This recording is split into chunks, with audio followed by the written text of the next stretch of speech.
Chapter 1. The warning in his eyes. I should have kept my mouth shut. That's what I told myself later, when the blood had been mopped up and the police had left, and my hands finally stopped shaking. I should have minded my own business, poured the coffee, collected my tips, and gone home to my cramped studio apartment like I did every other Tuesday night. But something in his eyes stopped me. He'd walked into Romano's diner at 11:47 p.m. I remember because I'd just checked my watch, counting down the last 13 minutes of my shift.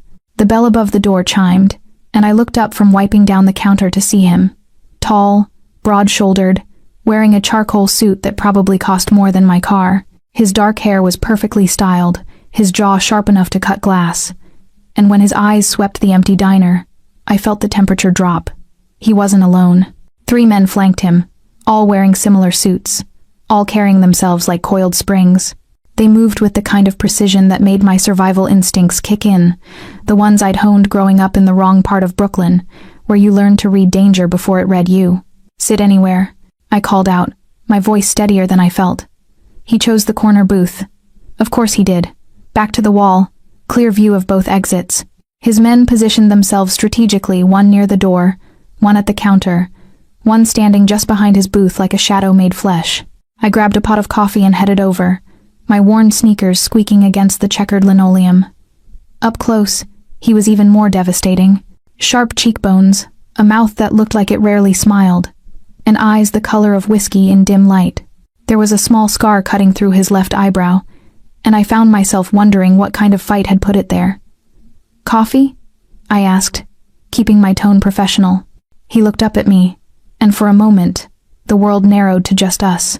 His gaze moved over my face with an intensity that made heat crawl up my neck. Not sexual, exactly more like he was cataloging every detail, filing me away for future reference. "Please." His voice was deep, textured with an accent I couldn't quite place. Italian, maybe, or Sicilian. I poured, trying not to notice how his hands looked against the white ceramic strong, scarred knuckles, a silver ring on his right hand engraved with something I couldn't make out.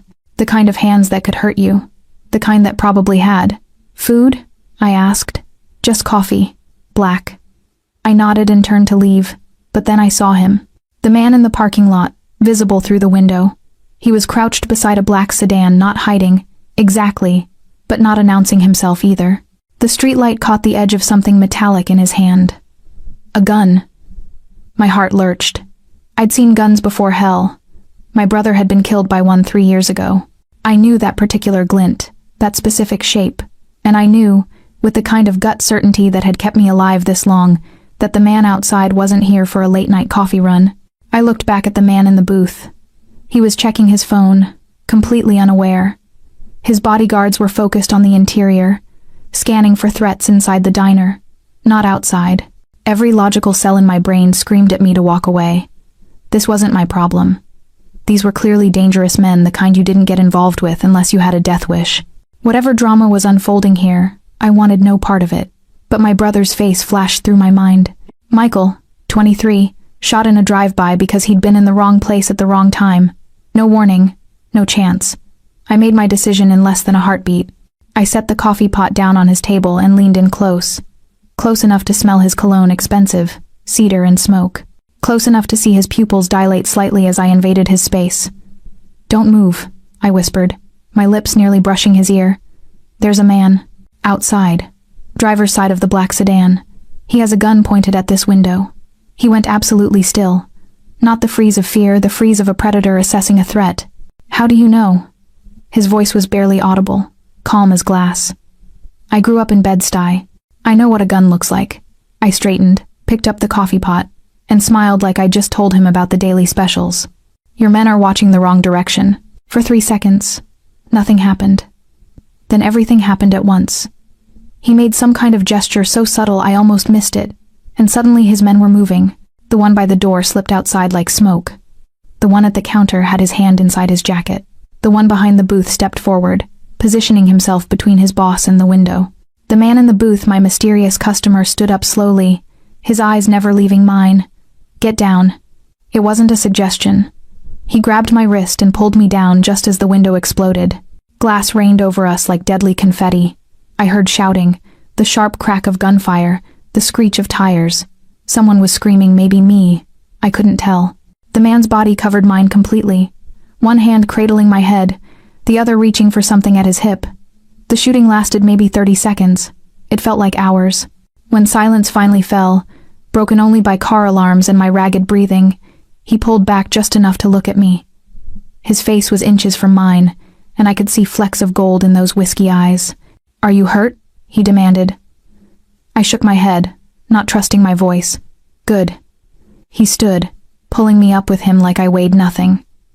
Glass crunched under our feet. The diner looked like a war zone, shattered windows, bullet holes in the walls, coffee spreading across the floor in a dark pool. His men were already cleaning up, moving with efficient precision. One was on the phone, speaking rapid Italian. Another was sweeping glass. The one who'd gone outside returned, dragging someone behind him. I didn't want to look, but I couldn't help it. The man from the parking lot was unconscious, blood streaming from his nose, his gun confiscated. "Boss," the bodyguard said, his tone respectful but urgent. "We need to move. Police will be here in 5 minutes." The boss. Of course. I'd just saved a mob boss. My legs started to shake. The adrenaline was wearing off, replaced by the crushing reality of what I'd done, what I'd gotten involved in. He was still holding my wrist. His thumb pressed against my pulse point, and I wondered if he could feel my heart trying to hammer its way out of my chest. "What's your name?" he asked. "Sophia?" I heard myself say. "Sophia Russo." Something flickered across his face. Recognition? Surprise? It was gone too quickly to read. "Sophia Russo," he repeated, like he was tasting my name. "You saved my life tonight." My voice cracked. "I just saw the gun. I didn't think—" "No," he interrupted, his grip on my wrist tightening fractionally. "You did think. You assessed the situation and made a choice. A brave, foolish choice." I couldn't tell if that was a compliment or a criticism. Sirens wailed in the distance, getting closer. His men shifted restlessly, but he didn't seem concerned. He was still looking at me like I was a puzzle he needed to solve.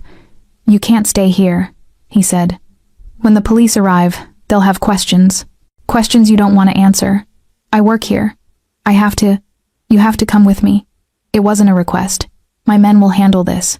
Your manager will be compensated for the damage. But you—" His thumb stroked once across my pulse, almost gentle. "You're coming with me." Fear and something else, something dangerous, coiled in my stomach. "Why?" The corner of his mouth lifted, barely a smile. "Because, Sophia Russo, you've just become very valuable, and very, very vulnerable." He released my wrist only to slide his hand to the small of my back, proprietary and possessive. His touch burned through my thin uniform. "Let's go." And because I was stupid, or brave, or maybe just in shock, I let him guide me toward the door. I let him settle me into the back of a sleek black SUV. I let him sit beside me, close enough that our thighs touched, while his driver navigated through Brooklyn's late-night streets. It wasn't until we'd been driving for 10 minutes that I found my voice again. "Where are we going?" He turned to look at me, and in the passing streetlights, his face was all shadows and angles. "Somewhere safe," he said. "Until I figure out why someone wants me dead badly enough to shoot up a public diner." His eyes held mine. "And until I figure out who you really are, Sophia Russo." My blood turned to ice. "What do you mean?" "I mean," he said softly, dangerously, "that Russo is a very interesting name in my world, and I don't believe in coincidences." The SUV turned down a dark street, and I realized with growing horror that I had no idea where we were. No phone, it was still in my locker at the diner. No weapon, no way out. I'd saved his life, and now I was completely at his mercy. Chapter 2. The Name That Changes Everything. The house mansion sat behind iron gates that looked like they could stop a tank. As we pulled through, I caught glimpses of manicured gardens, marble fountains, and security cameras positioned every 10 feet. This wasn't just wealth. This was fortress-level paranoia wrapped in luxury. My stomach churned. "Mr. Valentini," one of his men said from the front seat. "Should I have Marco prepare the guest room?" Valentini. The name hit me like a physical blow. Dante Valentini. I'd heard that name before, whispered in hushed tones by my uncle, muttered by cops who patrolled our neighborhood. splashed across newspapers when I was too curious for my own good. The Valentini family wasn't just mob, they were the mob. They controlled everything from shipping to real estate, restaurants to politicians. Cross them, and you disappeared. And I'd just climbed into a car with their leader. No, Dante said, his eyes still on me. The East Wing, postcards. For her protection or yours? I couldn't stop myself from asking.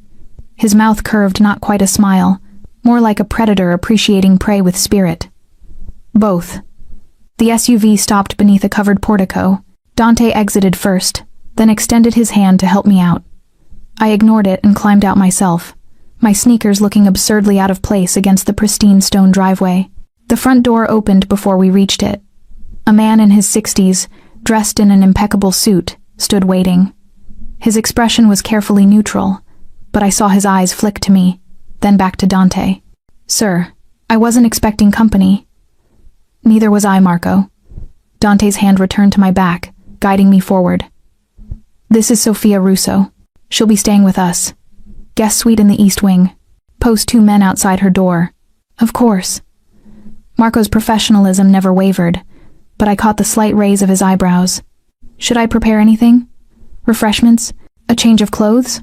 I looked down at my coffee-stained uniform, the Romano's Diner logo cheerful and grotesque on my chest. I probably smelled like grease and fear. Yes, Dante said, and have Dr. Chen come by. Make sure she wasn't injured. I'm fine, I protested, but he silenced me with a look.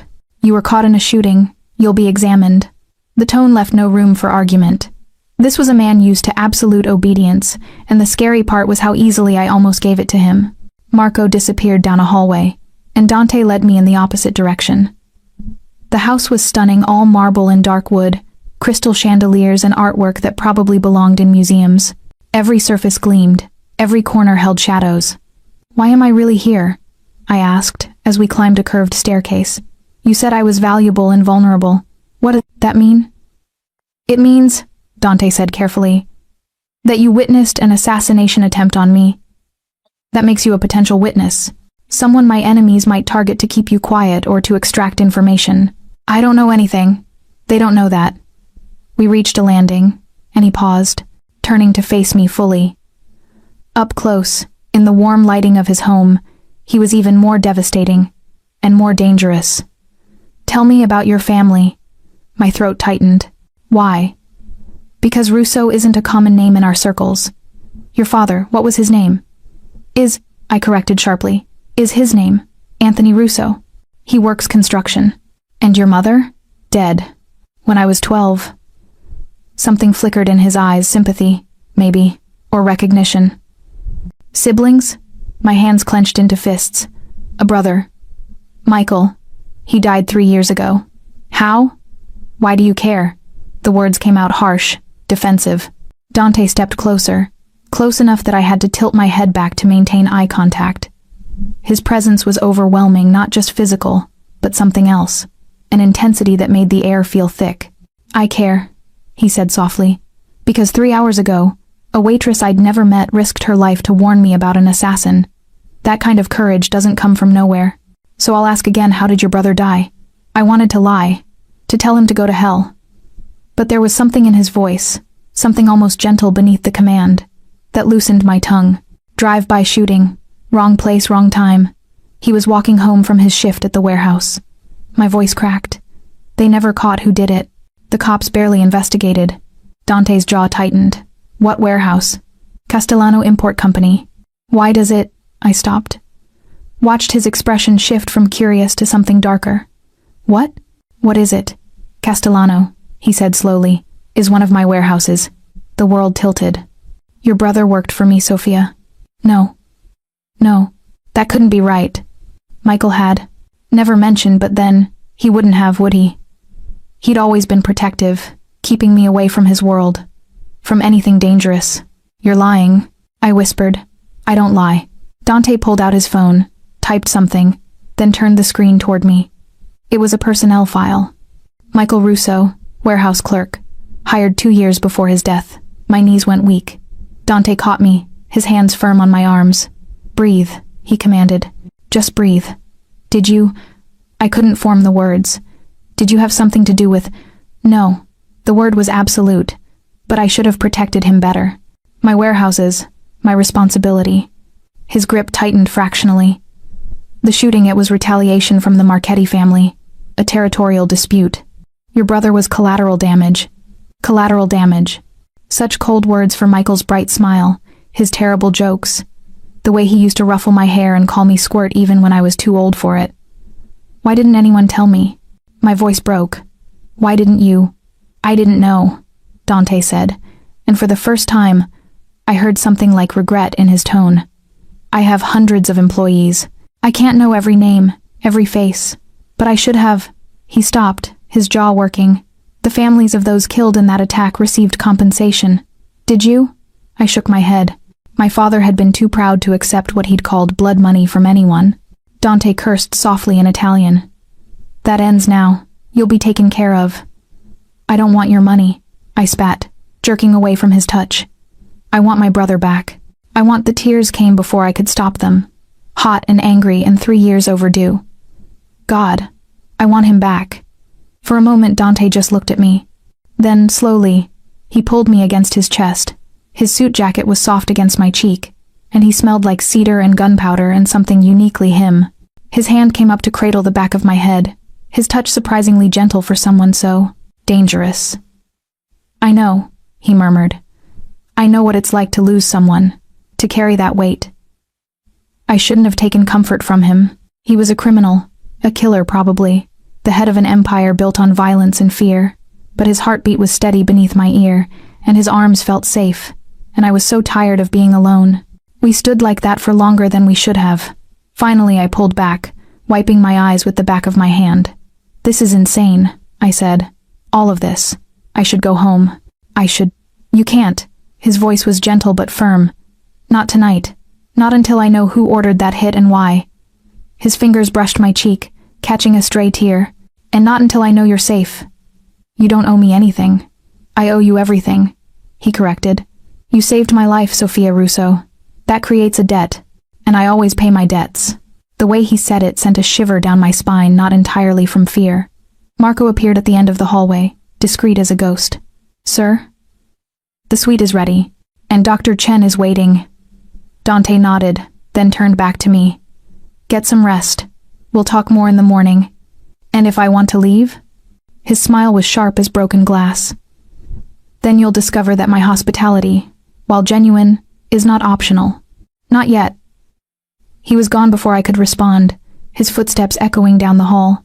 Marco gestured for me to follow, leading me to a room that was bigger than my entire apartment, all cream silk and antique furniture and windows that overlooked gardens lit by soft landscape lighting.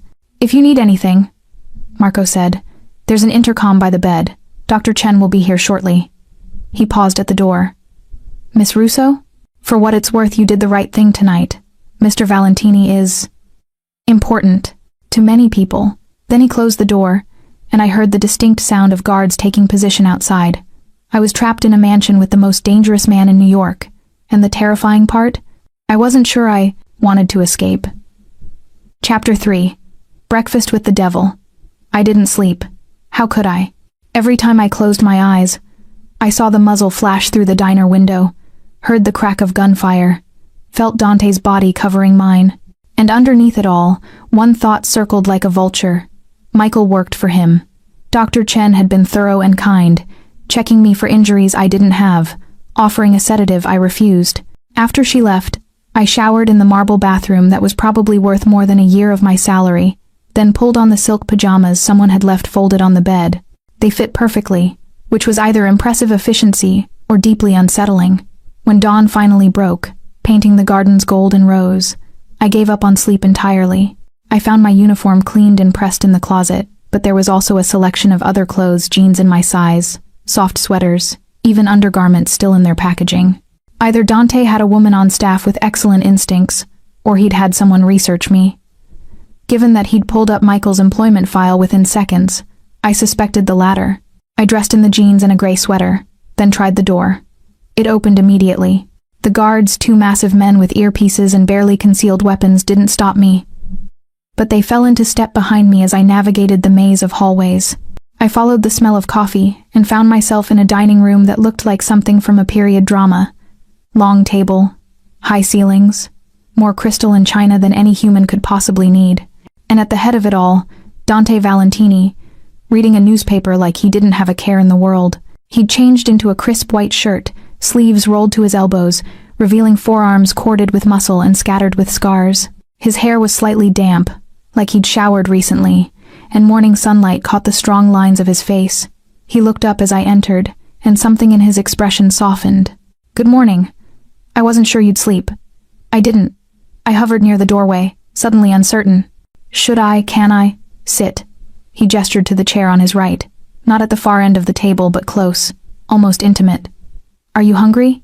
Before I could answer, Marco appeared with a tray fresh fruit, pastries, eggs, bacon, toast. Enough food for 5 people. "I usually just have coffee," I said, but my stomach betrayed me with a growl. When had I last eaten? Before my shift yesterday, probably. Dante's mouth curved. "Eat, Sophia. You're safe here." Was I? I wasn't sure. But the food smelled incredible, and my body overruled my brain's protests. I filled my plate, acutely aware of his eyes on me. "Did you learn anything?" I asked between bites. "About the shooter?" "Some." He set down his newspaper. "His name was Luca Torino. Hired gun out of Queens. He's been linked to the Zanetti family, one of our rivals." "One of your rivals?" I corrected. "Not mine. I'm not part of this world. You became part of it the moment you warned me." His tone was matter of fact, not unkind. "The Zanettis will want to know how I knew about Torino. They'll review security footage from the diner, piece together what happened, and they'll see you." My appetite vanished. "What does that mean for me?" "It means you stay under my protection until I neutralize the threat." He leaned back, studying me. "I have people looking into whether the Zanettis know your identity yet. If they don't, we have time. If they do," he paused, "then you'll need to stay here longer. Weeks, possibly." "Weeks?" I set down my fork. "I have a job, an apartment, a life. You have a job at a diner that's currently a crime scene, an apartment in a neighborhood with minimal security, and a life that just became exponentially more complicated." His voice gentled slightly. "I'm not trying to be cruel, Sophia. I'm trying to keep you alive." "By imprisoning me? By protecting you?" He leaned forward, his intensity pinning me in place. "Do you know what the Zanettis do to loose ends? They don't just kill. They make examples. He stopped himself, jaw tight. "You don't want to know." But I did know. I'd grown up in Brooklyn. I'd heard the stories, seen the aftermath. Bodies found in dumpsters, families that disappeared overnight. "What do you want from me?" I asked quietly. "Why go to all this trouble? You could have just made the problem go away." The euphemism tasted bitter. Dante's eyes darkened. "Is that what you think of me? That I'd kill an innocent woman for witnessing an attack? Isn't that what men like you do?" "Men like me," he repeated, something dangerous in his tone. "You don't know anything about men like me, Sophia. Then tell me." I met his gaze, refusing to look away. "Tell me who Dante Valentini really is." For a long moment he just looked at me. Then he stood, walked to the window, hands in his pockets. His profile was sharp against the morning light, all hard angles and controlled power. "My father was Salvatore Valentini," he said finally. "He built this empire from nothing. Came over from Sicily with $20 and a dream. By the time he died, he controlled half of New York. His jaw worked.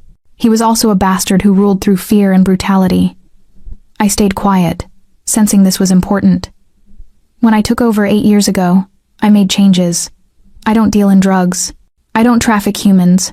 I don't target civilians." He glanced back at me. "I'm still a criminal, Sophia. I won't pretend otherwise. But I have lines I don't cross. And murdering witnesses is one of them. Murdering innocent women who saved my life is definitely one of them." His smile was wry. "Besides, you intrigue me." My heart stuttered. "I what?" He turned fully, leaning against the window frame. "You're scared. I can see it in your eyes, the way you hold yourself.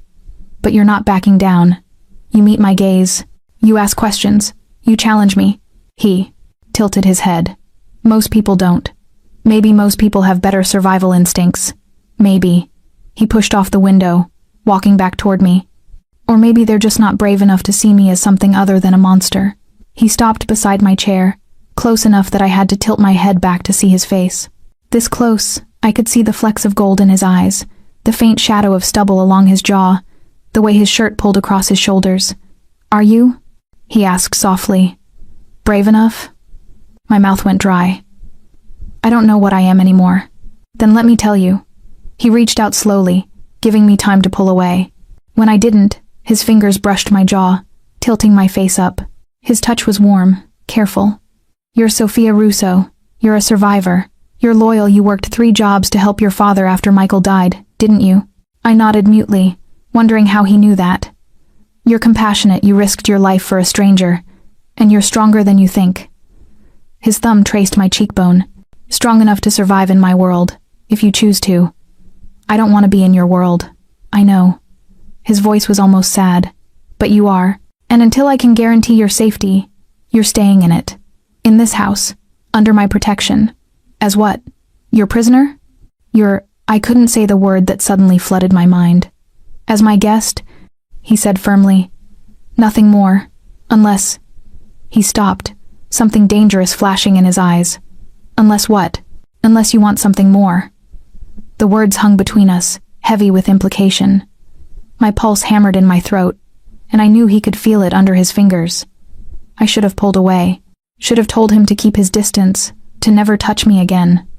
But I didn't, because some traitorous part of me, the part that had been alone for too long, that missed Michael and mourned my mother and worried about my father, that part wanted to lean into his touch, wanted to let someone else be strong. For once. "I don't know what I want," I whispered. "Then we'll figure it out together." He pulled back, but his eyes stayed on mine. "For now, consider yourself under house arrest, if it helps. You'll have access to most of the house.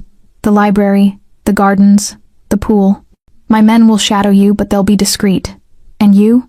I have business to attend to, but I'll be back tonight."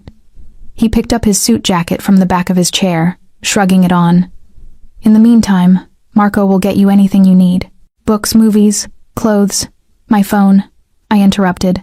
"I need to call my father. He'll be worried." Dante's expression shuddered. "Your phone was destroyed in the shooting, and I can't let you contact anyone yet. The Zanettis could be monitoring your family, waiting to see who you reach out to. So would I just disappear? Let my dad think I'm dead?" "I'll handle it," he said. "I'll have one of my people contact the diner, say you had a family emergency and had to leave town.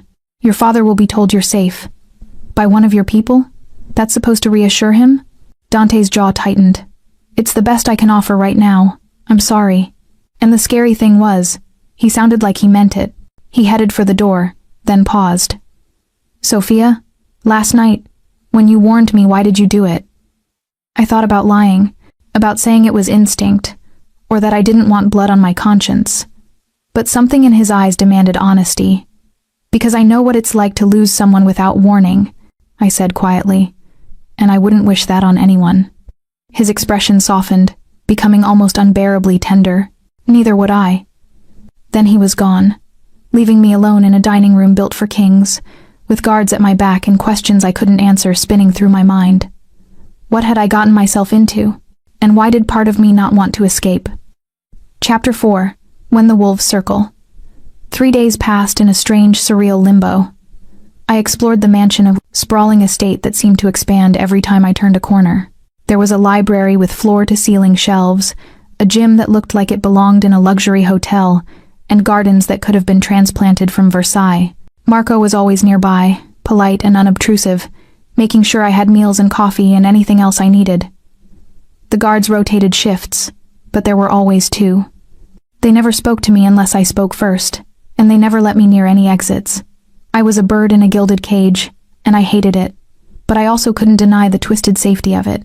No worrying about rent, no double shifts at the diner, no walking home alone at 2 a.m. through sketchy neighborhoods.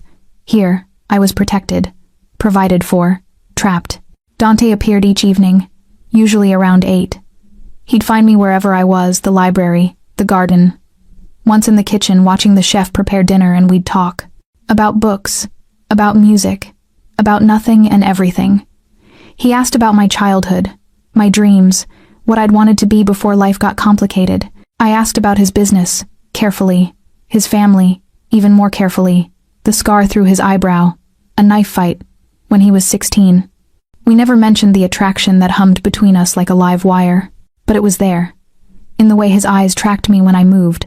The way my breath hitched when he stood too close. The way conversations would trail off mid-sentence when our gazes locked. On the fourth morning, everything changed. I was in the library, curled up in a leather chair with a book I wasn't really reading, when the door burst open. One of Dante's men, Angelo, I'd learned his name, was stood there, face grim.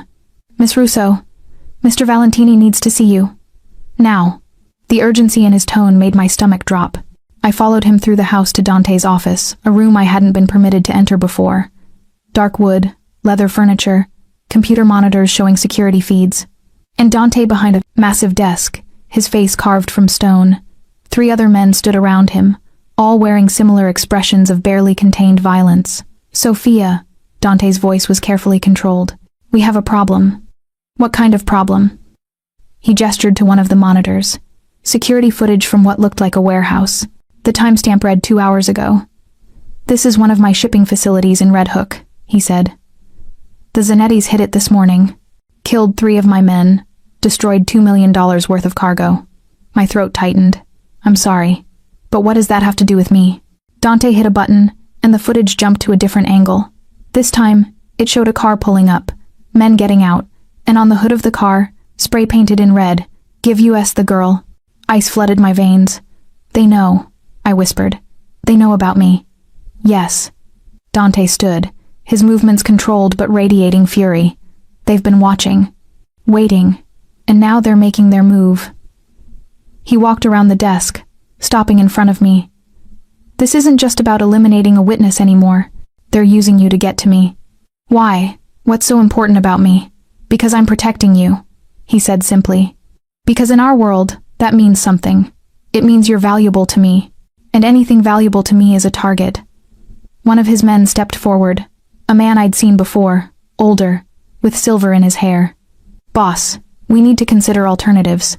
If we give them what they want." "No." Dante's voice cracked like a whip. "Not an option, Roberto. She's one girl. They're hitting our operations, killing our people. How many more do we lose before—" I said no. Dante turned, and the look in his eyes made even Roberto step back. "She stays under my protection. Anyone who suggests otherwise can leave now." Silence fell. The men exchanged glances, but no one moved. "Good," Dante said. "Then we adjust strategy. Double security on all facilities. Pull the shipments from Red Hook, and redistribute. And I want every piece of intelligence we have on Zanetti operations delivered to me by tonight." "What about the girl?" Another man asked, younger, with a scar running down his neck. "She stays here. Maximum security protocol. No one in or out without my personal authorization." Dante glanced at me. "I'm sorry. I know this isn't what you wanted. You should give me to them," I heard myself say. Every eye turned to me. "I mean it. I'm not worth people dying." Dante moved so fast I barely saw him. Suddenly he was in front of me, his hands on my shoulders, his face inches from mine. "Don't," he said, his voice low and dangerous. "Don't ever say that again." "But you are worth it, Sophia. Do you understand me?" His grip tightened, not painfully, but enough to make his point. "Every man in this room knows the cost of protection. They chose this life. You didn't. And I will burn the entire Zanetti empire to the ground before I let them touch you." The intensity in his eyes stole my breath. This wasn't just about honor or debt anymore. This was something else. Something deeper. "Why?" I whispered. "Why do you care so much?" For a moment, I thought he might answer. His eyes searched mine, and I saw something vulnerable flicker across his face. Then he pulled back, his expression shuddering. "Because it's the right thing to do," he said. But we both knew it was more than that. He turned back to his men. "Get it done. I want updates every 2 hours." They filed out, leaving us alone in the heavy silence of the office. I wrapped my arms around myself, suddenly cold despite the warm room. How long can this go on? Weeks? Months? Am I supposed to hide here forever? No. Dante walked to the window, staring out at the grounds. "We'll find a way to end this. Either we neutralize the Zanetti threat, or—" He stopped. "Or what?" He didn't answer for a long moment. When he finally spoke, his voice was carefully neutral. There is one option. One way to make you untouchable. Tell me. He turned, and the look in his eyes made my pulse race. If you were family, if you were under my protection not as a witness, but as, he paused, as someone connected to me personally, a wife, or, are you insane? The words burst out of me. You're talking about what, a fake marriage? Like some kind of Mafia arranged marriage? Not fake, he said quietly. In our world, marriage is binding, sacred, even. If you were my wife, no one would dare touch you. Not the Zanettis, not anyone. I stared at him, trying to process what he was suggesting. You don't even know me. I know enough. He moved closer, his eyes intense. I know you're brave, loyal, stronger than you realize. I know you saved my life without hesitation. I know. He stopped, jaw working. I know that I haven't been able to stop thinking about you since the moment you whispered in my ear. My breath caught. Dante, I'm not asking you to decide now, he said quickly. It's just an option, one I wanted you to know existed. He stepped back, creating distance between us. Think about it. In the meantime, you're safe here. Until the next attack, the next warehouse, the next person who dies because of me. Those deaths aren't on you, he said fiercely. They're on the Zanettis, on a system that's been in place long before you entered my life. He moved to his desk, pulling out a folder. I had my people look into your brother's death. The investigation the police dropped. My heart lurched. What did you find? The shooters were Marchetti soldiers. They're all dead now, taken out in retaliation strikes 2 years ago. But the man who ordered the hit, he slid a photograph across the desk. Antonio Marchetti, he's still alive. In prison, but alive. I looked at the photo. A heavy-set man with cold eyes and a cruel mouth. This man had ordered Michael's death, had stolen my brother from me for the sake of territory and money and power. Why are you showing me this? My voice was barely steady. Because you deserve to know the truth. Because, he hesitated, because if you decide to stay in my world, even temporarily, you should know what kind of justice we practice here. What do you mean? His eyes held mine. Antonio Marchetti is in a facility I have influence over. Say the word, and I can make sure he never sees another sunrise. Horror and something darker, something vengeful twisted in my gut. You're offering to kill him for me. I'm offering you closure, justice, the kind the system failed to provide. He came around the desk, stopping close enough that I could feel his body heat. But only if you want it. This is your choice, Sophia, not mine. I thought about Michael. About his funeral. My father's broken sobs. The 3 years of unanswered questions and impotent rage. Part of me, the part that had grown up hard in Brooklyn, wanted to say yes. Wanted this man dead for what he'd taken from me. But another part, the part that still believed in right and wrong, in justice over vengeance, recoiled. I don't know, I whispered. I don't know what I want anymore. Dante's hand came up, cupping my face with surprising gentleness. Then don't decide today. But know this. His thumb brushed my cheekbone. Whatever you choose, I'll support it. Your brother deserved better. You deserve better. Tears burned behind my eyes. I didn't ask for any of this. I know. He pulled me against his chest, his arms wrapping around me. I know, Bella. And I'm sorry. For all of it. I shouldn't have let him hold me. Shouldn't have taken comfort from a man who'd just offered murder like other people offered coffee. But his arms felt safe, and I was so tired of being scared and alone. We stood like that until the door opened. Angelo stuck his head in, his expression apologetic. Boss, sorry to interrupt, but we have a situation. Dante's arms tightened around me for a moment before he released me. What kind of situation? Security just picked up movement outside the east gate. 3 vehicles, circling the perimeter. Angelo's jaw tightened. Zanetti colors on the plates. The temperature in the room plummeted. Lockdown protocol, Dante ordered, his voice sharp as broken glass. Now, I want every entrance sealed, every man armed and in position. He turned to me. Sophia, you need to go to the safe room. The what? Underground bunker? It's reinforced, secure. If they breach the house, I'm not hiding in a bunker while people fight over me. You don't have a choice. He was already moving, pulling open a drawer in his desk and retrieving a gun. He checked the magazine with practiced efficiency. Marco will take you. Angelo, get her there now. Wait, I grabbed his arm. What are you going to do? He looked down at my hand on his arm, then up at my face. Something fierce and possessive flashed in his eyes.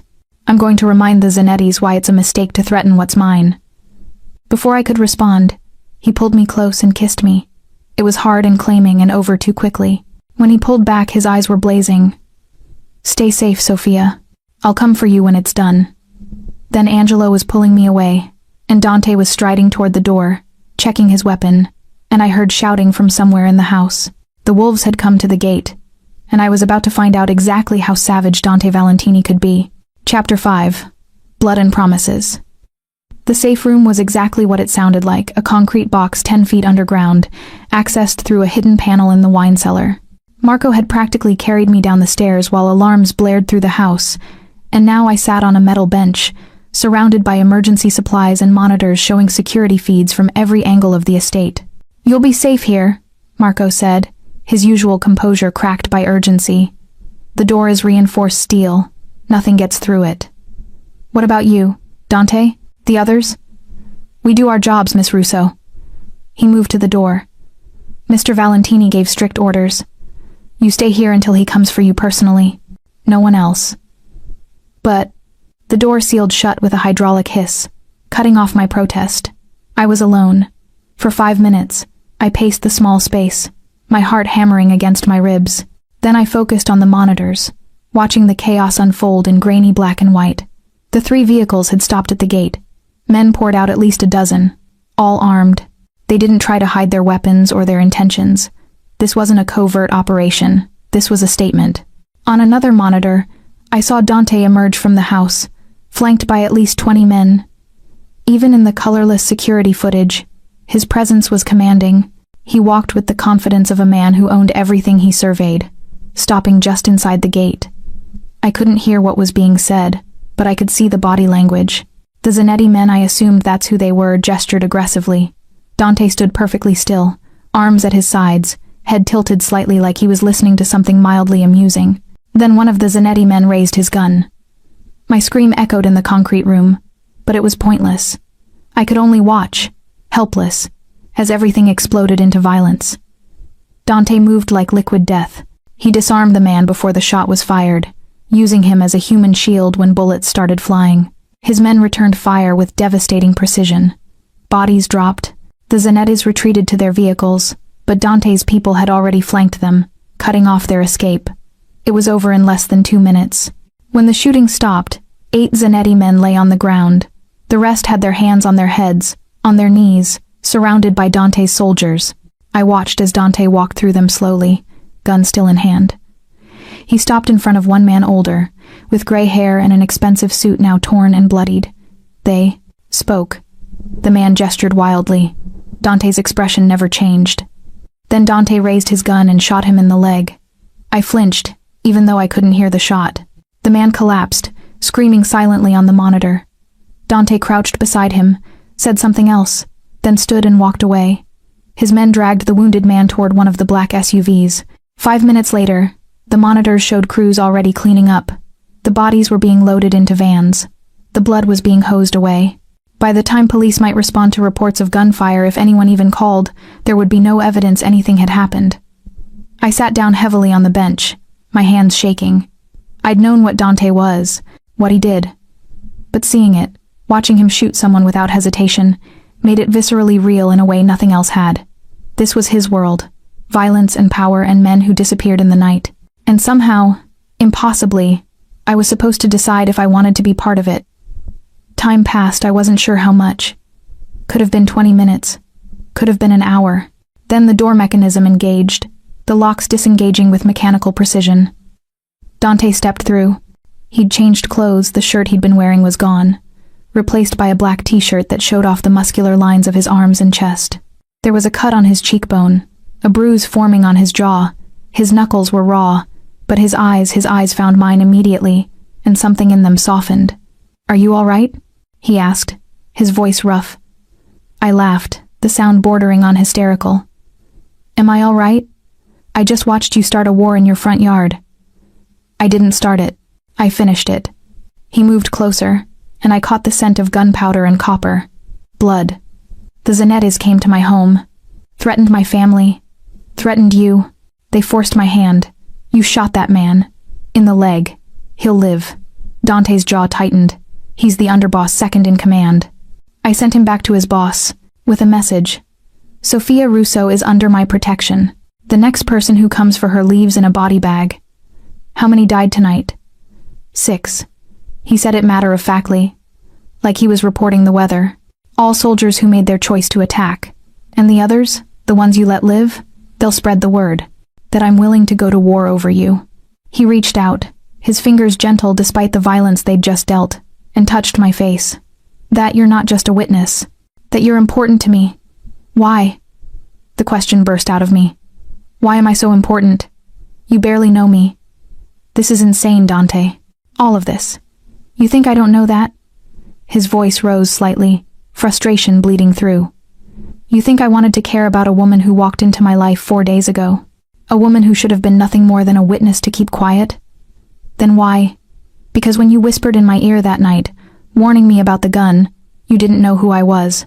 You didn't know if I was good or evil, if I deserved saving. You just saw someone in danger and you acted. His hand slid to the back of my neck, his thumb finding my pulse point. No one does that in my world, Sophia. No one risks themselves without calculating the cost first. But you did, without hesitation. That doesn't mean, and because, he continued, his voice dropping lower, more intense. When I look at you, I see something I thought I'd lost years ago. Hope. The possibility of something beyond blood and money and power. His forehead dropped to mine. You make me want to be the man my mother thought I could be before this life swallowed me whole. My breath caught. This close, I could see the gold flecks in his eyes, the tiny scar at his temple, the way his pupils dilated as he looked at me. I'm scared, I whispered. I know. I watched you shoot someone.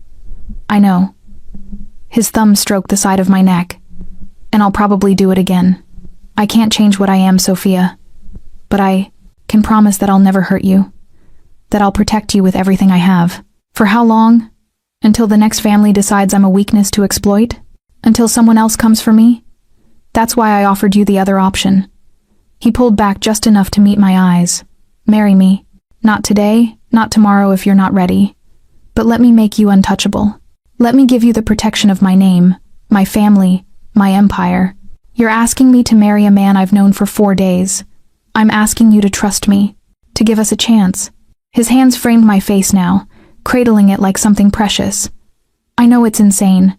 I know every logical part of your brain is screaming at you to run, but there's another part I can see it in your eyes that's curious, that wonders what it might be like. He wasn't wrong.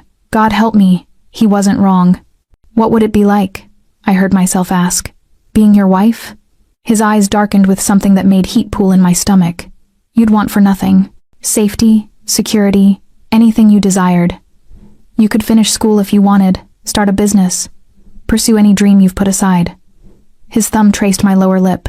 You'd have my loyalty, my protection, and... He paused, his voice turning rough. My fidelity. I don't share, Sophia. If you were mine, you'd be the only one. And in return, you'd be my partner, my confidant, someone I could trust, in a world where trust is rarer than diamonds. He leaned in, his lips brushing my ear. And you'd share my bed, be mine in every way. The shiver that ran through me had nothing to do with fear. I need time, I managed. To think, to process all of this. Take the time you need. He pressed a kiss to my forehead, then my cheek, then the corner of my mouth so close to a real kiss but not quite. But while you're thinking, know this. I want you, Sophia Russo. Not just as a responsibility or an obligation. I want you in my home, in my life, in my bed. And I'll wait as long as it takes for you to want me too. He pulled back, and I immediately missed his warmth. Come, let's get you upstairs. I imagine you're tired of concrete walls. He offered his hand. After a moment, I took it. His fingers closed around mine, warm, strong, possessive. As he led me out of the safe room, through the wine cellar, up into the house where men were still cleaning and patrolling and securing every entrance, I realized something terrifying.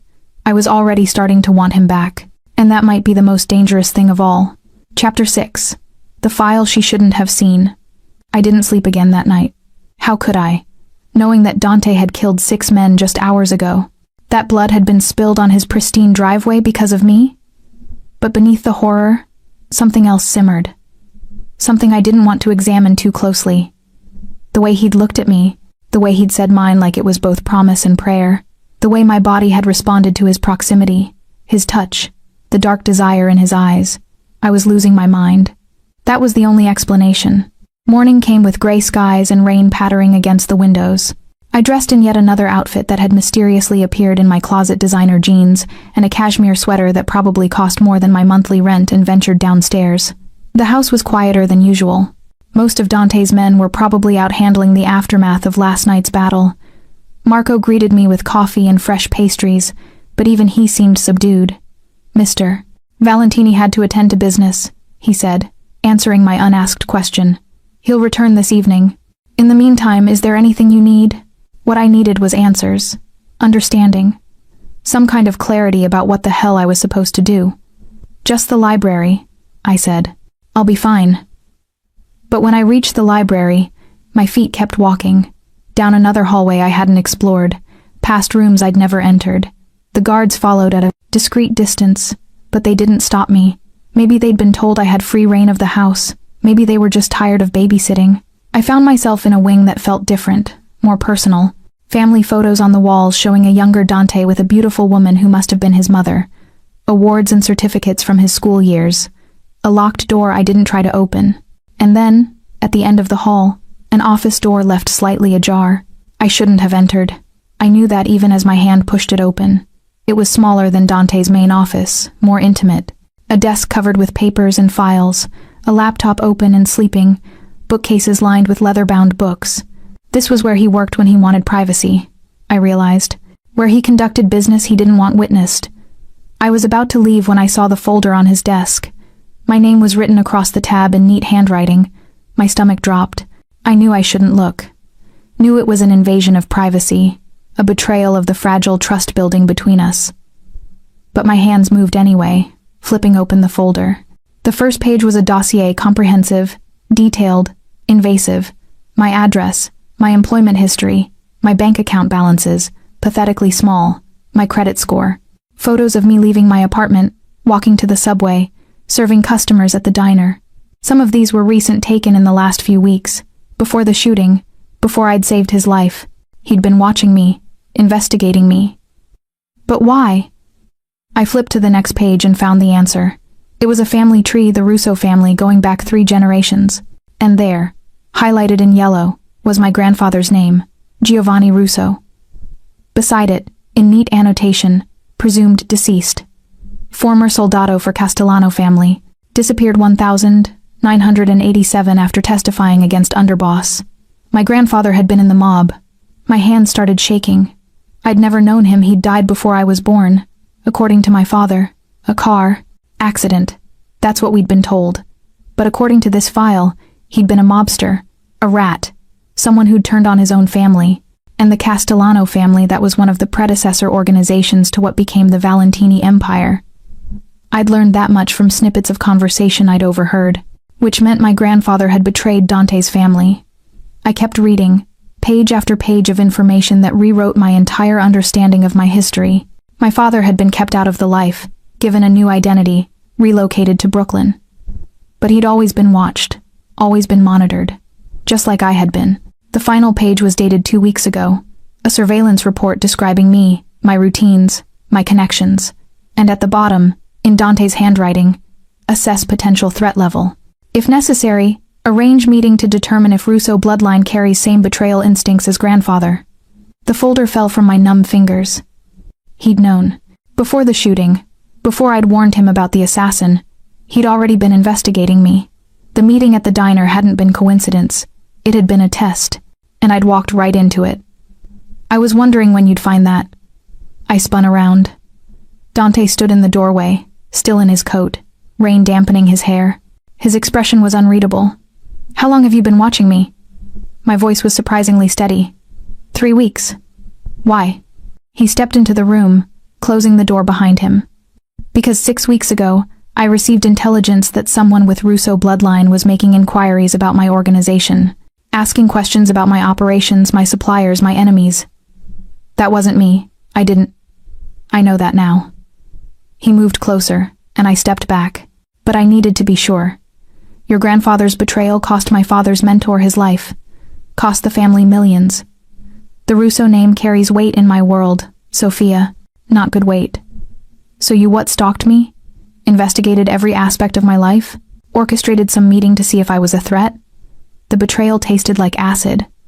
The meeting was coincidence, he said quietly. Or fate, if you believe in such things. I'd been planning to approach you within the week, arrange something more official. But then you walked into that diner on a night I happened to be there, and, he stopped. And you decided to use me. The pieces fell into place with sickening clarity. The assassination attempt. You knew it was coming. His jaw tightened. I knew the Zanettis were making moves. I didn't know when or where. But you used me anyway. Let me warn you. Play the hero, so you could test my loyalty. See if I'd betray you like my grandfather betrayed yours? At first? Yes. He took another step closer. I held my ground this time.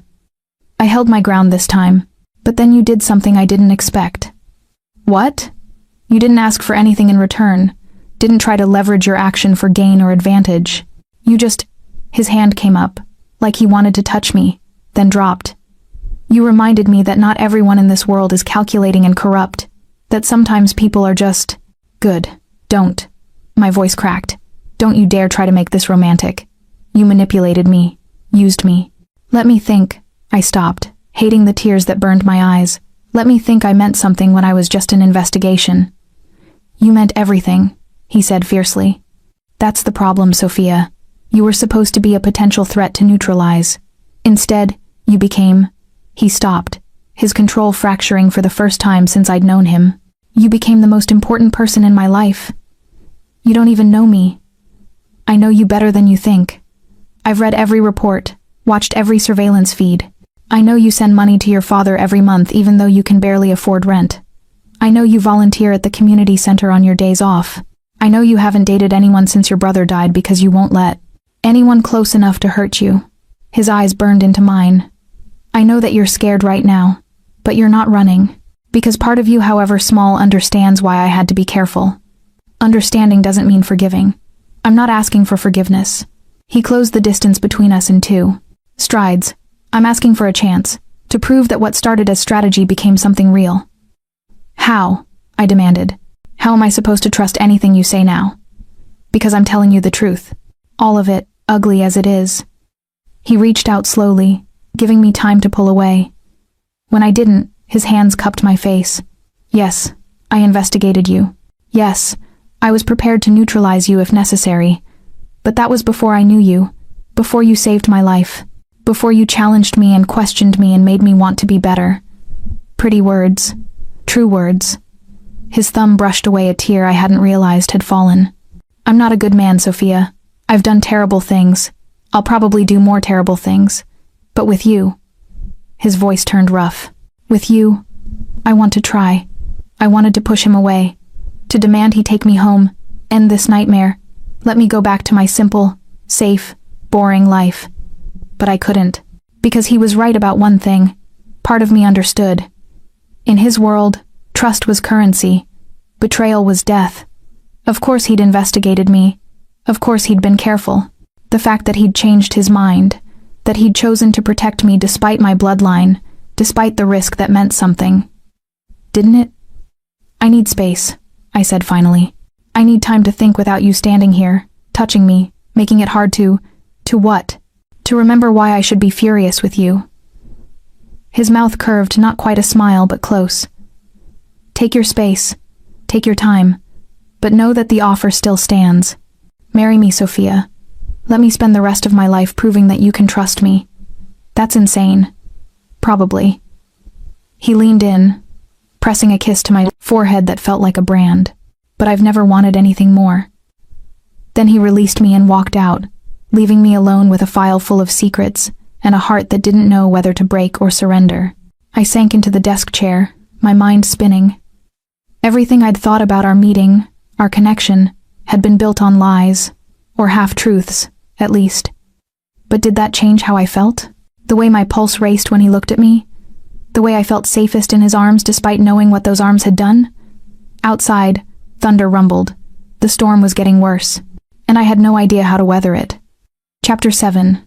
When His Empire Burns. I spent the rest of the day alone, processing everything I'd learned. By evening, I'd reached an uncomfortable conclusion. I was still alive because Dante had chosen to protect me despite his suspicions. He could have eliminated the threat I represented. He could have used me and discarded me. Instead, he'd gone to war for me. That had to count for something. Even if the foundation of our relationship was twisted and complicated and built on surveillance and secrets, didn't it? I was in my room, watching the storm lash the windows, when I heard the commotion downstairs. Shouting, running footsteps. The unmistakable sound of men mobilizing for something urgent. I opened my door. The guards were gone, pulled away for something more important than babysitting me. More shouting from below. I caught fragments. West Side warehouse. Completely engulfed casualties. My heart jumped into my throat. I ran for the stairs. The main floor was chaos. Men strapping on weapons, grabbing phones, pulling on tactical gear. In the center of it all stood Dante, his face carved from stone, barking orders into his phone. I don't care what it takes. Get every available man to that location. I want the Zanetti's heads on plates by midnight. He hung up, immediately dialing another number. What happened? I asked, pushing through. The crowd. His eyes snapped to me. You shouldn't be down here. What happened? The Zanetti's hit 3 of my warehouses simultaneously. One's a total loss, burned to the ground. 8 dead, 12 wounded. His jaw worked. They're escalating. Because of me. Because they're desperate and stupid. He grabbed my arm, pulling me aside as men streamed past. This isn't your fault, Sophia. Yes, it is. The weight of it crushed down on my chest. 8 people died because you won't hand me over. 8 people died because the Zanetti's are animals who attacked civilian operations.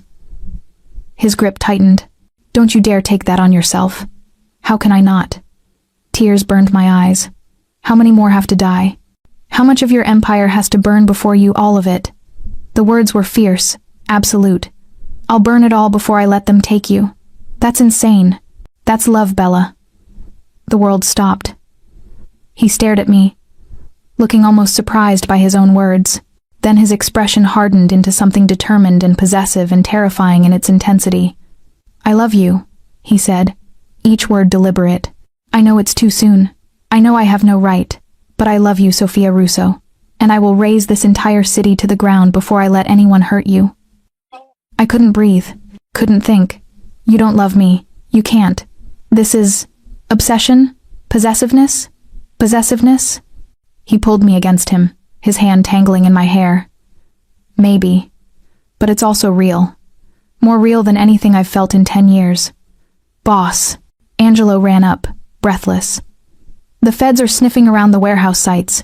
We need to move our cleanup crews before... Handle it, Dante said without looking away from me. And Angelo? Activate Protocol 7. Angelo's eyes widened. Sir, that's... now. Yes, sir. He disappeared into the chaos. What's Protocol 7? I asked.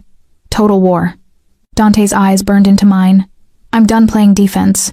Done letting them think they have any power here. By tomorrow morning, the Zanetti family will cease to exist. Horror and something darker, something satisfied warred in my chest. You're going to kill them all. Yes. Because they threatened me. Because they touched what's mine. He cupped my face, forcing me to meet his gaze. And because if I don't end this now, it never ends. There will always be another threat, another family seeing you as leverage.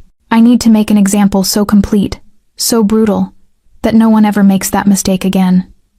This is who you are, I whispered. This is what your world is. Yes, no apology in his voice, no shame. This is what I am, Sophia. A monster who protects what he loves by being more monstrous than anyone else. His thumb brushed my cheekbone. Can you live with that? Could I? I thought about my brother, gunned down with no justice. I thought about the Marchetti underboss who'd ordered it, still alive, still comfortable in his prison cell. I thought about the Zanetti soldiers who'd come to this house, who'd killed 8 people tonight, who would kill more tomorrow if given the chance. And I thought about Dante, cold and calculating and dangerous, but also passionate and protective and somehow, impossibly, in love with me. I don't know, I admitted. Something flickered in his eyes, disappointment? Resignation? Then he kissed me. It wasn't gentle like before. This was claiming and desperate and raw, his hand fisted in my hair, tilting my head back, and I gasped against his mouth. He took advantage, deepening the kiss until I couldn't remember why I'd been pulling away.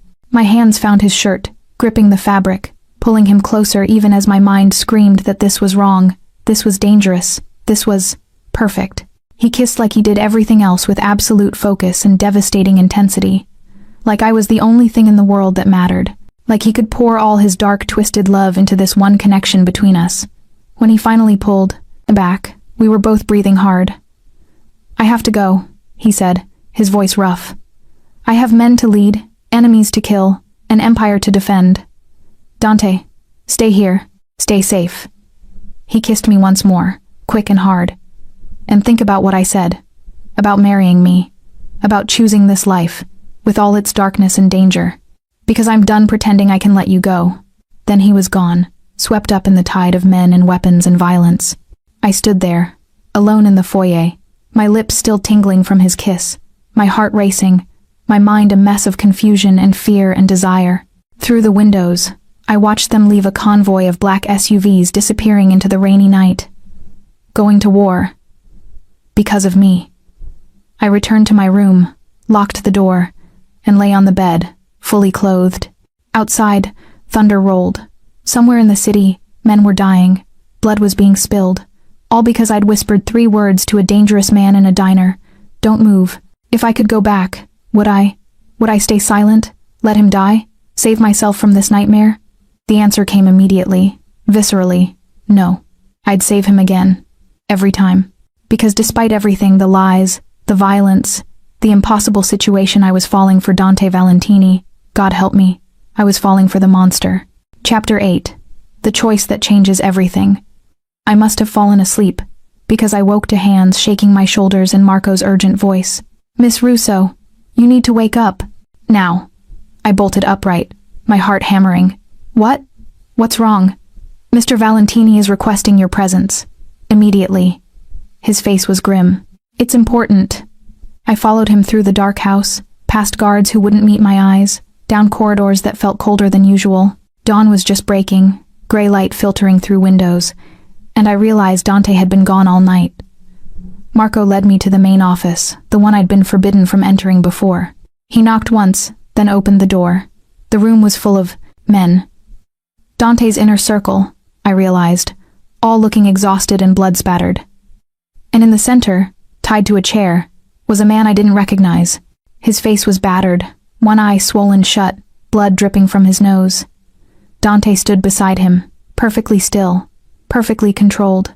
But when his eyes found mine, something in them made my stomach drop. "Sophia," he said quietly, "come here." I forced my legs to move. The man in the chair tracked me with his good eye, and I saw recognition there, and fear. "Who is this?" I asked. "This," Dante said, his hand settling possessively on my lower back, "is Marco Zanetti, the Don's youngest son. He was part of tonight's attack on my warehouses. The young man he couldn't have been more than 25 spat blood onto the expensive carpet." "Fuck you, Valentini." Dante's expression didn't change. "Marco here has offered me information. The locations of his family's operations, their suppliers, their political connections, everything I need to dismantle the Zanetti empire completely." He paused. "In exchange for his life." "And you're telling me this why?" Dante's hand tightened on my back. "Because I want you to decide his fate." The world tilted. "What?" "You wanted to know what justice looks like in my world. You wanted to understand the cost of being with me." His eyes held mine. "So I'm giving you a choice. Marco Zanetti lives or dies by your word." "No." I stepped back, or tried to. His hand kept me in place. "No, I can't, I won't. He was there tonight, Sophia. He helped plan the warehouse attacks.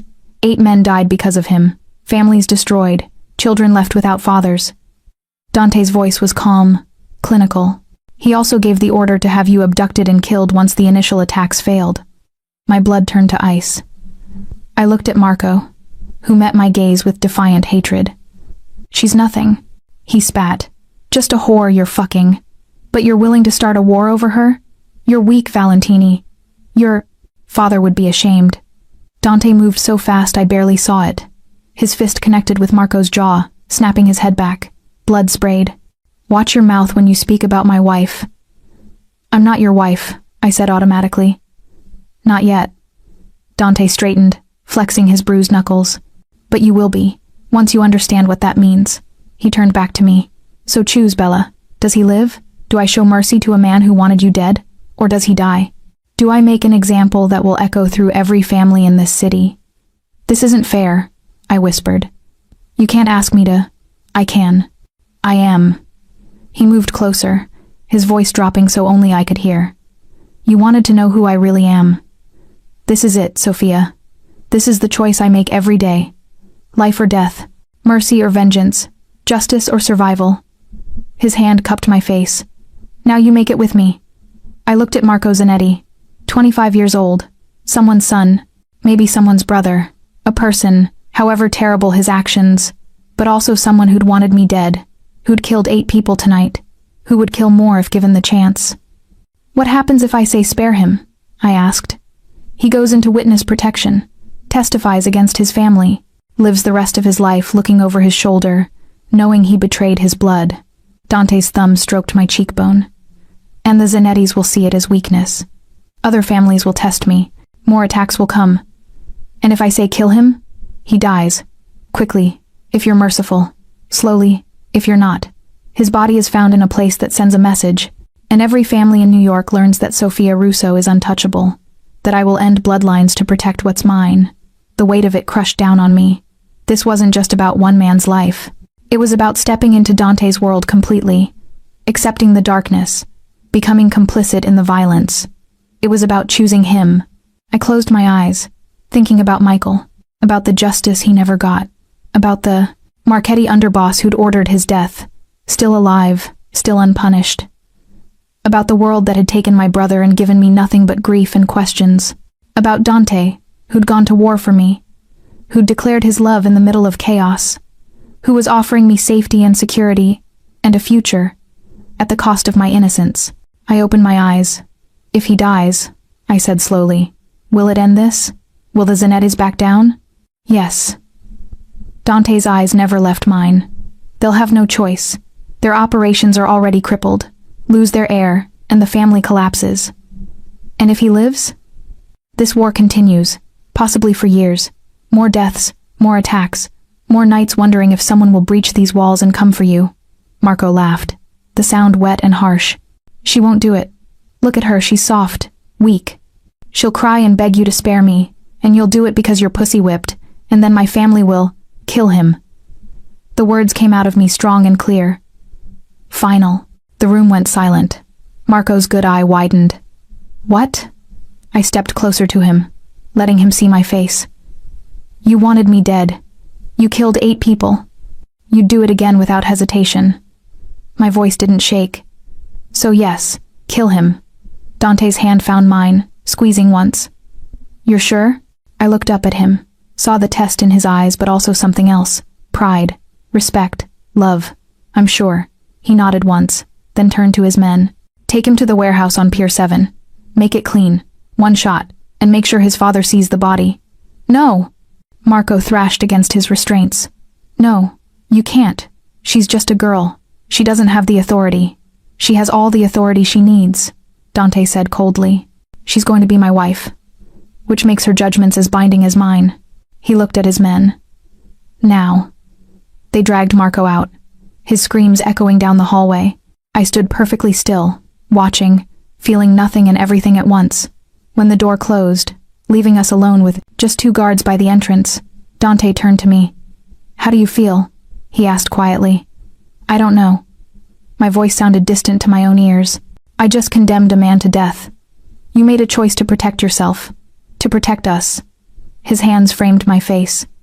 That's not murder, Sophia. That's survival. Is that what you tell yourself? Every day, he pressed his forehead to mine. Welcome to my world, Bella. This is what it means to be my wife, My partner, my equal. I haven't said yes yet, haven't you? His smile was sad. The moment you chose his death over risking mine, you chose me. Chose this life. His lips brushed mine, soft as a prayer. Tell me I'm wrong. I couldn't, because he wasn't. I'd crossed a line tonight. Stepped over a threshold I could never step back across. I'd looked at a human being and decided he should die, and I'd meant it. Michael's face flashed through my mind. If I'd had this choice 3 years ago, if someone had offered me the man who killed him, would I have chosen differently? No. I want Antonio Marchetti dead, I heard myself say. Dante's eyes sharpened. The man who ordered your brother's death. Yes. You offered before. I'm saying yes now. Sophia, if I'm choosing this life, if I'm becoming what you need me to be, then I want that. My hands fisted in his shirt. I want justice for Michael. The kind the system couldn't give me. Dante studied my face for a long moment. Then he pulled out his phone, typed something, and showed me the screen. It was a message to someone named Victor Marchetti. Tonight. Make it look like natural causes. Done, Dante said. He'll be dead before sunrise tomorrow. The satisfaction that flooded through me should have horrified me. Instead, it felt like a weight lifting. Thank you, I whispered. Don't thank me. He kissed my forehead, my cheeks, my lips. We're protecting each other now. That's what partners do. Partners, I repeated. Not just wife, my partner, my equal in everything. His arms wrapped around me, solid and safe. Marry me, Sophia. Make it official. Make it real. I should have said no. Should have asked for more time, more space, more rationality. But I was done being rational. Yes, I said. I'll marry you. His eyes blazed. Say it again. I'll marry you, Dante Valentini. He kissed me then, deep and claiming and full of dark promise. When he pulled back, his smile was pure satisfaction. Tomorrow, he said. I'll have the papers drawn up. We'll make it legal within the week. That fast? I'm not giving you time to change your mind. He kissed me again, softer this time. Besides, I want you in my bed, as my wife. No more separate rooms, no more guards between us, just you and me. Heat pooled in my stomach. Dante, I know you're scared. I know this is fast. His thumb traced my jaw. But I'll be patient. We'll take things at your pace. Everything except the marriage itself that happens this week. You're very bossy. I'm a mob boss. It's in the job description. His smile turned wicked, but I can be very accommodating in other areas, once you're ready. The promise in his eyes made me shiver. I should probably call my father, I said. Tell him I'm getting married. Dante's expression shuddered slightly. About that. He doesn't know where I am, does he? He knows you're safe. That's all he needs to know for now. Dante's jaw tightened. Once we're married, once you're protected by my name, then we can arrange a meeting, but not before. The Zanettis might be crippled, but they still have resources. I won't risk them using your father to get to you. He'll worry. He'll survive. Dante's tone brooked no argument. I'm protecting you, Sophia. That means keeping you isolated until the threat is completely neutralized. You'll thank me later. I should have argued, should have insisted on my right to contact my own father, but I was tired of fighting, of questioning, of resisting the inevitable pull toward this dangerous, complicated man. Okay, I said. We do it your way. Our way, he corrected. You're my partner now, remember? Your opinions matter, your decisions have weight. He kissed me once more. Now, it's almost dawn, and you haven't slept. Come. He led me out of the office, up the stairs, but instead of stopping at my room, he continued to the master suite at the end of the hall. Dante, not for sex, he said, reading my hesitation. Just for sleep. I want you in my arms. I want to hold you. That's all. The vulnerability in his voice undid me. Okay, I whispered. His room was massive, all dark wood and leather and masculine elegance. The bed could have fit 5 people comfortably. He kicked off his shoes, shrugged out of his jacket, and pulled back the covers. Come here. I climbed in, still fully dressed. He settled beside me, pulling me against his chest, his arms wrapping around me like a shield. Sleep, he murmured into my hair. I've got you. And despite everything, the violence, the death, the impossible choices, I felt safe. I felt home. I love you, I whispered. His arms tightened. Say it again. I love you, Dante. His breath shuddered against my temple. I'll spend every day earning those words. I fell asleep wrapped in the arms of a monster and dreamed of white dresses and dark promises and a future I never imagined. Tomorrow, I would become Sofia Valentini, and God help anyone who tried to stop it. Chapter 9. Blood Vows and Whispered Promises. The next 5 days passed in a blur of preparations. Dante had been serious about not giving me time to change my mind by the second day. Legal documents appeared for me to sign, and by the third, a wedding dress was delivered. Not some gaudy designer monstrosity, but something perfect, simple, elegant, ivory silk that flowed like water. How did you know my size? I asked Marco when he presented it. He gave me a knowing look. Mr. Valentini is very thorough in his research, Miss Russo. Right. The surveillance, the investigation, the file with photos and measurements and every detail of my life. I should have been creeped out. Instead, I found it almost reassuring. Dante had known everything about me before he fell in love with me. There would be no surprises, no disillusionment when he discovered I wasn't perfect.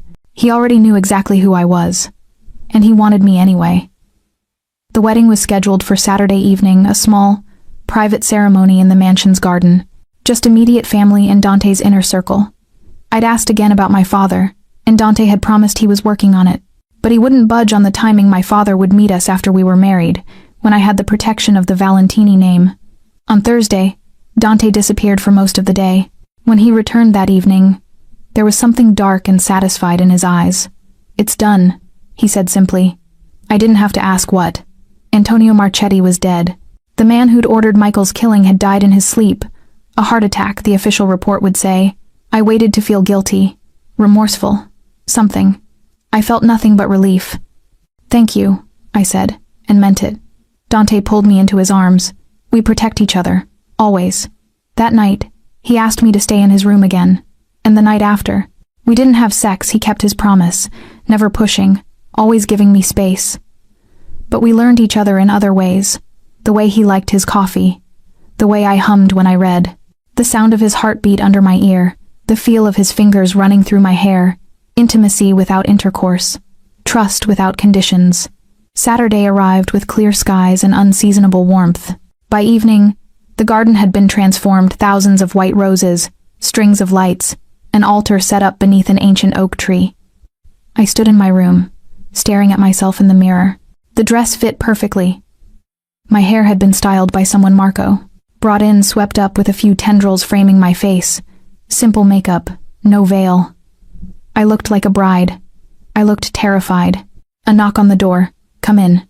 Dante entered, and my breath caught. He wore a black suit that probably cost more than a car. His hair styled perfectly, his jaw freshly shaved. He looked devastating, dangerous. Mine. You're not supposed to see me before the wedding, I said. I make my own rules. He closed the distance between us, his eyes moving over me with something close to reverence. Sophia, you're... He stopped, speechless for maybe the first time since I'd known him. I'm scared, I admitted. So am I. That surprised me. You? What could you possibly be scared of? That you'll realize what you're giving up. That you'll change your mind. His hand cupped my face. That I'm not enough to make you happy in this life I'm asking you to share. Dante, let me finish. His thumb traced my cheekbone. I'm not a good man. I never will be. I'll always be violent when necessary, ruthless with my enemies, uncompromising in protecting what's mine. But with you, his voice turned rough. With you, I want to be better. Softer. Someone worthy of the trust you're giving me. Tears pricked my eyes. I love you. Even knowing what I am, especially knowing what you are. I rose on my toes, pressing a kiss to his jaw. Because you're also the man who went to war to protect me, who holds me at night, who looks at me like I'm something precious. You are precious. His forehead dropped to mine. You're everything. A discreet cough from the doorway. Marco stood there, apologetic but firm. Sir, the priest is ready. Dante nodded, then turned back to me. Last chance to run. Are you trying to get rid of me? Never. He kissed me softly.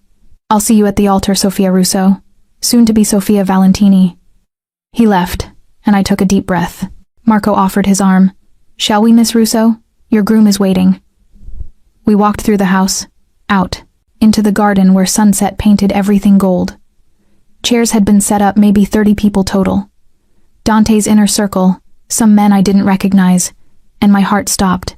My father stood near the altar, looking uncomfortable in a borrowed suit. Tears were streaming down his weathered face. Dad? I broke away from Marco, running to him. Dad, what, how? Sophia. He crushed me in a hug. Baby girl, I was so worried. They said you were fine, but He pulled back, looking me over. Are you okay? Did they hurt you? No, Dad. I'm fine. I promise. Mr. Valentini explained everything. My father's voice was hard, protective, about the danger, about why you couldn't contact me. His eyes found Dante across the garden. He asked for my blessing, said he wouldn't marry you without it. He did? He did. My father's jaw worked. I don't like his world, Sophia. I don't like what he is. But he cupped my face. The way he looks at you, like you hung the moon, like he'd burn the world to keep you safe. That's how I looked at your mother. Fresh tears spilled over. I love him, Dad. I know you do, baby. I can see it. He kissed my forehead. Michael would approve. He always said you needed someone strong enough to handle your stubborn streak. The mention of Michael made my chest ache. I miss him. Me too. Every day. My father took my hand. But he'd want you to be happy, safe. And if this man can give you that, he glanced at Dante again. Then you have my blessing. Music started a string quartet I hadn't noticed before. My father offered his arm, and together we walked down the makeshift aisle. Dante waited at the altar, his eyes locked on me with an intensity that made everything else fade away. When we reached him, my father placed my hand in Dante's, then stepped back. Take care of my daughter, he said quietly. With my life, Dante promised. The priest began the ceremony short, traditional, in Italian that I barely understood, but I understood the important parts. The vows, the promises. Do you, Dante Salvatore Valentini, take Sophia Marie Russo to be your lawfully wedded wife, to have and to hold, in sickness and in health, for richer or poorer, until death do you part? I do. His voice was strong, certain. And do you, Sophia Marie Russo, take Dante Salvatore Valentini to be your lawfully wedded husband, to have and to hold, in sickness and in health, for richer or poorer, until death do you part? This was it. My last chance to back out. To choose safety over love, simplicity over complexity. I looked at Dante, at the man who'd investigated me and protected me and loved me despite every logical reason not to. The man who'd made me question everything I thought I knew about right and wrong, justice and mercy. The man who'd made me feel more alive than I had in years. I do. His smile was brilliant, possessive, triumphant. The priest continued, blessing our union, but I barely heard it. I was drowning in Dante's eyes, in the promise I saw there. I now pronounce you husband and wife. You may kiss your bride. Dante's hands cradled my face, and he kissed me like he'd been waiting his entire life for this moment, deep and claiming, and full of dark promise. When we finally pulled apart, I was breathless. Mine, he murmured against my lips. Yours, I agreed. Applause erupted. We turned to face our guests, my father crying openly, Dante's men grinning, Marco looking satisfied. We'd done it. I was Sophia Valentini now. The reception was small, tasteful, good food, better wine, toasts that ranged from heartfelt to profane. My father pulled me aside at one point, hugging me fiercely. I'm staying at a hotel nearby, he said. Mr. Valentini arranged it. I'll see you tomorrow for breakfast? Of course. I kissed his cheek. I love you, Dad. I love you too, baby girl. Be happy. Then he was gone, and I was left in a garden full of dangerous men celebrating my marriage to the most dangerous of them, all. Dante found me near the roses, staring up at the stars. Tired? He asked. Overwhelmed. We can end this whenever you want. Send everyone home. His arms wrapped around me from behind. I only need one thing tonight.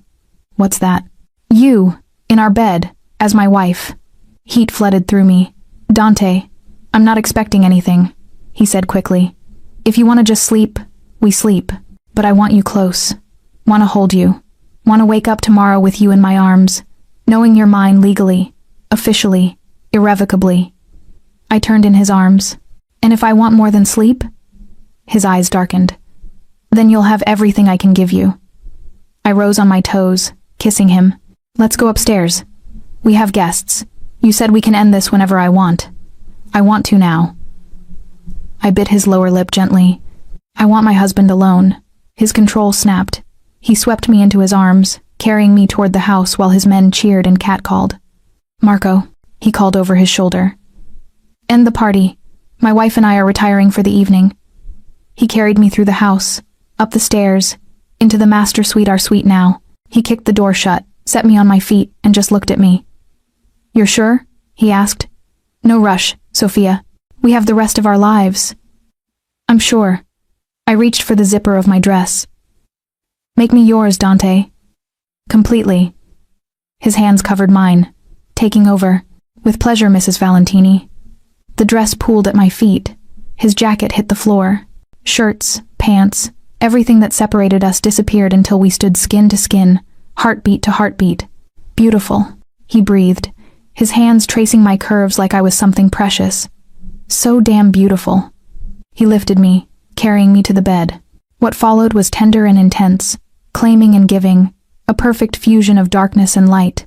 Afterward, wrapped in his arms, my head on his chest, I finally felt at peace. I love you, I whispered. I love you more. His fingers traced patterns on my bare back. Thank you. For what? For choosing me, for trusting me, for being brave enough to step into my world. He kissed the top of my head. I'll spend every day making sure you never regret it. I won't, I promised. And I meant it.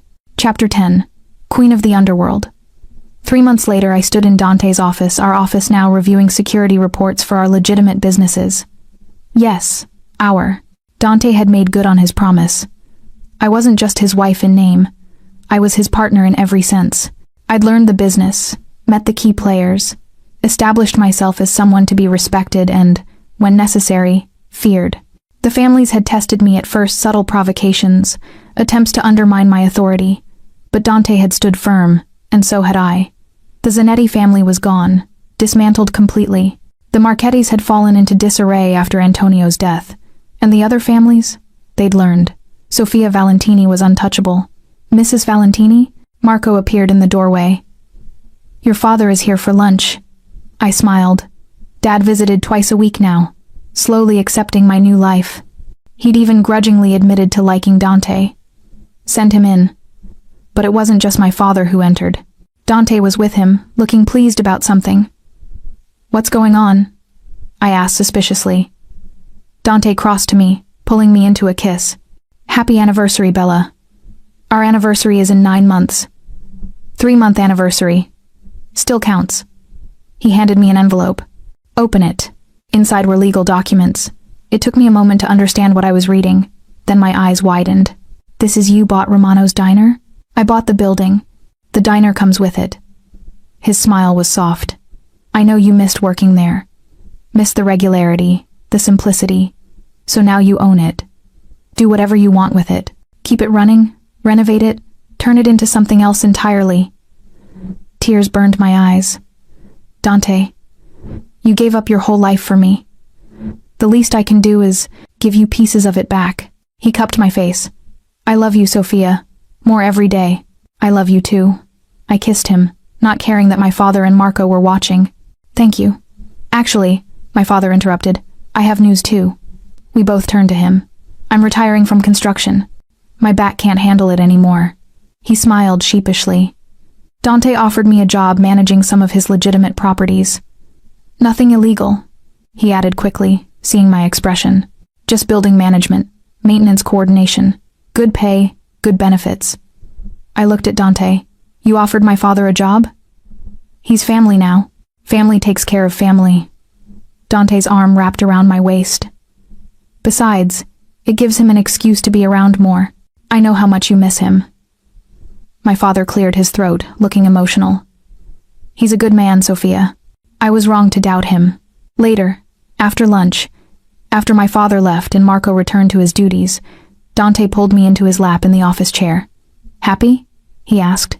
Deliriously. I kissed his nose, though I should probably tell you something. What? I'm pregnant. He froze. What? 2 months. I found out last week.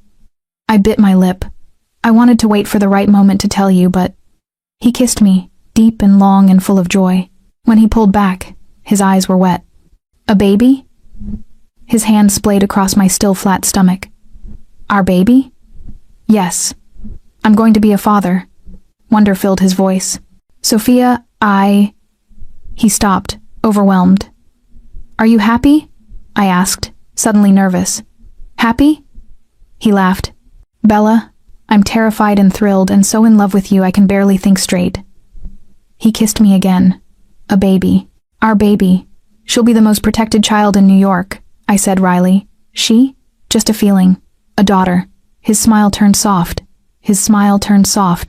A little girl with your eyes and your courage. His hands framed my face. I'll give her everything. Safety, love, a better world than the one I inherited.